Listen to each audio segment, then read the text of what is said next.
Hello friends, welcome to the world of knowledge Al Fatah classes. मैं हूं आपका दोस्त आरिश अमीन। फ्रेंड्स, जैसा कि हमने किस्ले भाग 3 के सभी चैप्टर्स के सॉल्यूशन का वीडियो सीरीज़ शुरू किया है।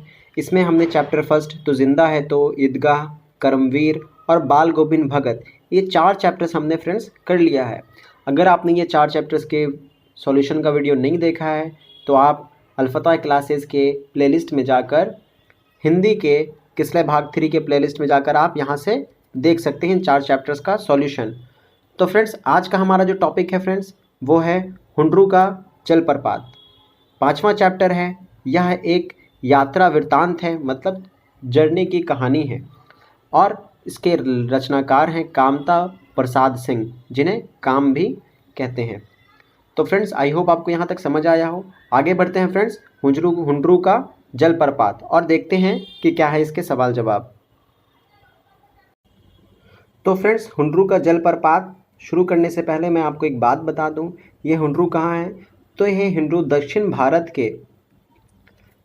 भारत के एक राज्य का नाम है झारखंड। आपने सुना होगा। झारखंड की राजधानी है रांची। रांची से कुछ दूरी पर ये हुंड्रू का जलप्रपात है, जो एक पठार की चोटी से क्या निकलता है, एक झरना निकलता है पानी का, जिसके बारे में कामता प्रसाद सिंह ने व्याख्या किया इस चैप्टर में। तो आइए फ्रेंड्स, इसके क्वेश्चन आंसर की तरफ अब चलते हैं। फ्रेंड्स, हम लोग सवाल जवाब पे आ गए हैं। ये हुंड्रू का जलप्रपात हमारा अध्याय 5 है। कुछ शब्दार्थ हैं जो आपको किताब में मिल जाएंगे, एक नज़र आप देख लें यहाँ पे शब्दार्थ, फिर आगे बढ़ते हैं। तो ये कुछ शब्दार्थ हैं और यहाँ से हमारा पहला सवाल शुरू होता है। ये हमारा पहला क्वेश्चन, जैसे हुंड्रू का झरना वैसे उसका मार्ग, इस कथन की व्याख्या कीजिए। तो इस कथन की व्याख्या करना है, जैसे हुंड्रू का झरना वैसे उसका मार्ग।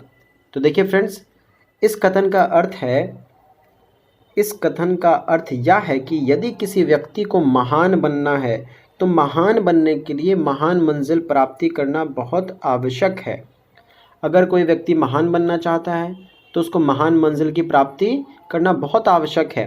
इसका उदाहरण हुंड्रू के जलप्रपात से मिलता है। इसलिए कहा गया है कि जिस तरह हुंड्रू का झरना कठिन मार्गों से होते हुए ऊंचाई से गिरता है, ठीक उसी प्रकार महान व्यक्ति को मंजिल प्राप्त करने के लिए कठिनाई से गुजरना पड़ता है। तो यहाँ पे फ्रेंड्स, पहला हमारे सवाल का जवाब कंप्लीट होता है। सवाल था, जैसे हुंड्रू का झरना वैसे उसका मार्ग, इस कथन की व्याख्या हमने किया। अब देखते हैं फ्रेंड्स इसका अगला सवाल। यह है यहाँ दूसरा सवाल, क्वेश्चन नंबर 2, हुंड्रू का झरना कैसे बना है।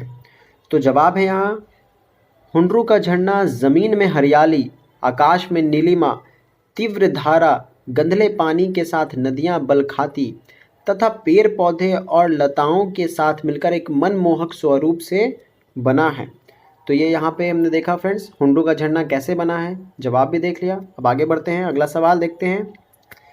ये हमारा तीसरा क्वेश्चन, स्वयं झरने से भी ज़्यादा खूबसूरत मालूम होता है। झरने से आगे का दृश्य, उस दृश्य की सुंदरता का वर्णन कीजिए। तो सवाल है, स्वयं झरने से भी ज़्यादा खूबसूरत मालूम होता है, झरने से आगे का दृश्य, उस दृश्य की सुंदरता का वर्णन करना है। तो ये यहाँ से जवाब शुरू है फ्रेंड्स।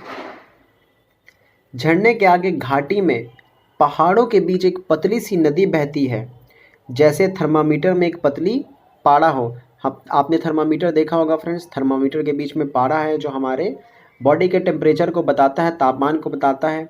इसी तरह कह रहा है कि झरने के आगे घाटी में पहाड़ों के बीच पतली सी एक नदी बहती है, जैसे थर्मामीटर में एक पतला पारा हो। आगे के पहाड़ ऐसे मालूम पड़ते हैं जैसे नदी को ललकार रहे हों। मेरे पार होकर जा सको तो जानूं। मतलब कहने का फ्रेंड्स कि आगे से पहाड़ ऐसे मालूम पड़ते हैं जैसे नदी को ललकार रहे हों पहाड़, और कह रहे हों मेरे से पार होकर बताओ तो जानूं। नदी के इर्द गिर्द पत्थरों का अंबार लगा हुआ है जिस पर झाड़ियाँ उगी हैं। हुंड्रू का पानी कहीं सांप की तरह चक्कर काटता है तो कहीं हिरन की तरह छलांग भरता है और कहीं बाघ की तरह गरजता हुआ नीचे गिरता है। इतना खूबसूरत है फ्रेंड्स। सारा पानी एक जगह सिमटकर जहाँ नीचे गिरता है उस जगह को इसका रूप इतना विशाल हो जाता है कि हाथी से भी धड़क के साथ बह जाए। इतना विशाल हो जाता है कि हाथी भी धारा के साथ बह जाए, मतलब इतना ज़्यादा पानी होता है कि अगर कोई हाथी भी हो या उससे उतना बड़ा सामान कोई वस्तु हो तो वो भी धारा के साथ क्या हो, बह जाए। तो यहाँ पे हमने फ्रेंड्स इस सवाल का जवाब किया। अगला सवाल देखेंगे। यह है अगला सवाल। प्रस्तुत पाठ के आधार पर समझाइए कि किसी यात्रा वृत्तांत को रोचक बनाने के लिए किन किन बातों पर ध्यान दिया जाना चाहिए। तो यह हमारा सवाल, जवाब देखते हैं। यहाँ से हमारा जवाब शुरू है।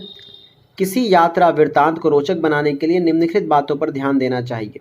पहला क्या है, यात्रा करने से पहले सभी आवश्यक वस्तु साथ रख लेना चाहिए और अपने भरोसेमंद मित्रों के साथ ही जाना चाहिए। दूसरा है, किसी भी परिस्थिति में अपने मित्र का साथ नहीं छोड़ना चाहिए। तीसरा है, यात्रा के दौरान अनजान जगहों पर अकेले नहीं जाना चाहिए। चौथा है फ्रेंड्स, यात्रा पर जाने से पहले अपने परिजनों को सूचित करना चाहिए ताकि दुर्घटना होने पर वह मदद को पहुंच सके। तो यहाँ पे कुछ पॉइंट्स थे, बहुत इंपॉर्टेंट है, यह हमें अपनी ज़िंदगी में भी इसको उतारना चाहिए, इसे समझना चाहिए।